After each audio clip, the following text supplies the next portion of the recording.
Kerajaan Sriwijaya merupakan negara nasional Indonesia yang pertama. Dikatakan sebagai negara nasional Indonesia yang pertama karena Kerajaan Sriwijaya besar pengaruhnya di Asia Tenggara. Kerajaan Sriwijaya merupakan sebagai negara maritim yang tangguh. Kapal-kapal asing banyak yang berlabuh di Kerajaan Sriwijaya. Para pendatang bukan hanya datang untuk berdagang, tetapi juga belajar agama Buddha. Perlu diketahui, kota Palembang sebagai pusat Kerajaan Sriwijaya merupakan pusat perdagangan dan juga pusat agama Buddha di Asia Tenggara. Tokoh agama Buddha yang terkenal pada waktu itu adalah Syang Kyakirti dan Dharmapala. Bahkan Insing, tokoh agama Buddha yang berpengaruh di India, tertarik mengunjungi Kerajaan Sriwijaya dan akhirnya menetap di Kerajaan Sriwijaya. Di samping itu juga, kota Palembang letaknya sangat strategis dan memungkinkan para pedagang singgah, bahkan ada yang menetap di Kerajaan Sriwijaya. Kerajaan Sriwijaya terletak di Sumatera Selatan dan berpusat di kota Palembang di tepi Sungai Musi. Berdiri pada tahun 670 Masehi atau abad ke-7 Masehi. Dan pendirinya adalah Dapunta Hyang Srijaya Nasa, yang juga sebagai raja pertama di Kerajaan Sriwijaya. Raja-raja yang pernah memerintah di Kerajaan Sriwijaya adalah Dapunta Hyang Srijaya Nasa sebagai raja yang pertama, Indrawarman, Rudra Wikrama, Sangrama Dharmanjaya, Dharmasetuh, Bala Putradewa, merupakan raja yang terkenal. Beliau adalah keturunan dinasti Syailendra di Jawa Tengah. Setelah Bala Putradewa memerintah, penggantinya kurang tegas, sehingga Kerajaan Sriwijaya mulai lemah, dan satu persatu daerahnya dapat dikuasai kerajaan asing. Adapun yang menjadi faktor majunya Kerajaan Sriwijaya dan terkenal di Asia Tenggara adalah: 1. Kerajaan Sriwijaya merupakan kerajaan maritim yang terbesar di Nusantara bahkan di Asia Tenggara. Yang kedua, letaknya sangat strategis. Terletak di tepi Sungai Musi, berada di daerah lintasan pelayaran dan perdagangan internasional. 3. Menjalin hubungan yang baik dalam bidang perdagangan dengan kerajaan-kerajaan di Asia seperti kerajaan di India, Burma, Kamboja, Persia, dan Arab. 4. Memiliki angkatan laut yang kuat. 5. Hasil bumi Sriwijaya dan sekitarnya sebagai komoditas. 6. Perdagangan berharga terutama rempah-rempah dan emas.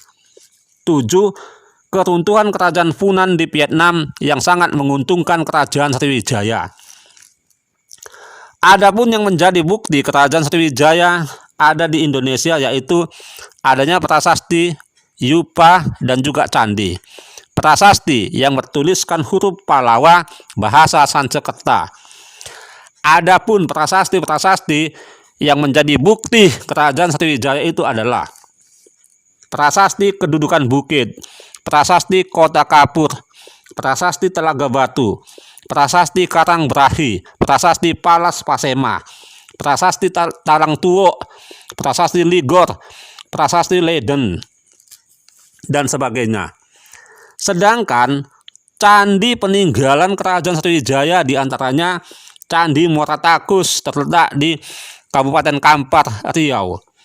Prasasti Bahal yang pernah saya kunjungi terletak di Padang Lawas, Sumut. Wilayah Kerajaan Sriwijaya bukan hanya Sumatera Selatan saja, tetapi semua pulau Sumatera.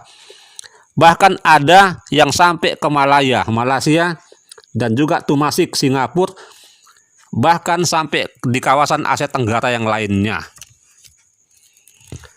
Abad ke-8 dan 9, Kerajaan Sriwijaya mencapai puncak kejayaan.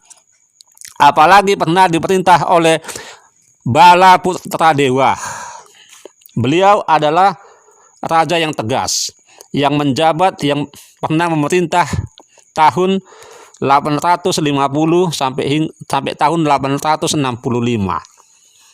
Beliau adalah raja yang adil dan bijaksana, sehingga kerajaan Sriwijaya tumbuh menjadi kerajaan yang besar dan kuat, juga sebagai negara maritim yang tangguh dan juga sebagai pusat perdagangan dan pusat agama Buddha di Asia Tenggara. Tetapi di abad ke-10, kerajaan Sriwijaya mulai goyah dan lemah karena raja-raja yang memerintah seperti Sri Udayadityawarman, Sri Wuja, Sri Cudawarmadewa, Sri Sanggrama Wijayatunggawarman, dan lain sebagainya kurang begitu tegas. Walaupun demikian, kerajaan Sriwijaya bisa bertahan sampai abad ke-12. Setiap kerajaan pasti ada masa jayanya dan ada juga masa kemundurannya. Kemunduran kerajaan Sriwijaya itu dimulai ketika diserang Raja Rajendra Chola, penguasa kerajaan Chola Mandala dari India. Penyerangan itu terjadi 2 kali, pada tahun 1007 dan 1023. Pada waktu itu, kerajaan Sriwijaya dipimpin oleh Raja Sri Sanggramawijaya. Berikut ini beberapa faktor runtuhnya kerajaan Sriwijaya. 1. Peperangan dengan kerajaan-kerajaan di Pulau Jawa. 2. Serangan kerajaan Chola Mandala dari India Selatan. 3. Lepasnya wilayah kekuasaan. 4. Ekspedisi Singosari yang dikenal dengan ekspedisi Pamalayu tahun 1275. 5. Ekspansi Cina ke Asia Tenggara. 6. Serangan kerajaan Majapahit yang dipimpin oleh Raja Hayam Wuruk. Dan serangan Raja Hayam Wuruk inilah pada tahun 1377 mengakibatkan kerajaan Sriwijaya hancur dan tamat riwayatnya.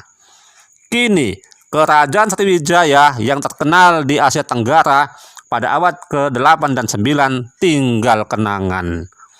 Walaupun demikian, kerajaan Sriwijaya mampu menjadi kerajaan yang besar di Nusantara, bahkan di Asia.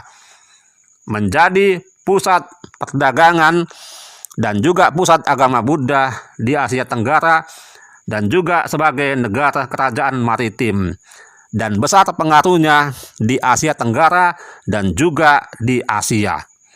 Itulah sebabnya sehingga kerajaan Sriwijaya disebut sebagai negara nasional Indonesia yang pertama.